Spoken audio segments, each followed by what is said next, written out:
Every single time a Christian tells me that God is all loving, I'm reminded of the story of when God sent bears to kill children for calling a dude bald. Did God really unalive 42 boys with some bears? No. Let's take a look.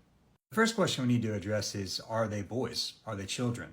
The Hebrew actually uses a word that is best translated as maybe youths, or as the NSAB uses, which is more of a literal word-for-word translation, maybe one of the best translations of the Hebrew and Greek, young lads. And there's disagreement among scholars on the age of these people because the text doesn't say.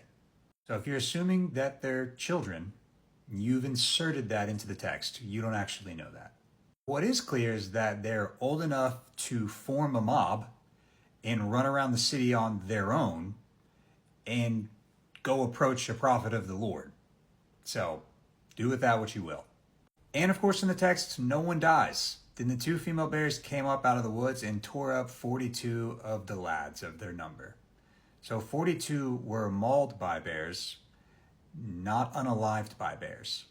And it's 42 of the group, so there's more than 42 present there. So just put yourself in that scenario for a second. You're just a single person, and a mob of more than 42 people has come approaching you with insults. This is clearly presented as a physical threat to Elisha, and if you think you would perceive it in any other way, I really just think you're being intellectually dishonest. And they insult him, mocking a prophet of the Lord, which in turn is mocking the Lord himself.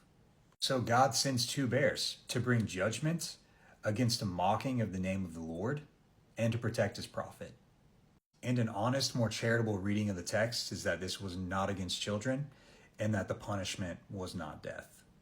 And ultimately, it's nonsense to assume that an all-loving God wouldn't enact justice or punishment to any type of evil or wrongdoing.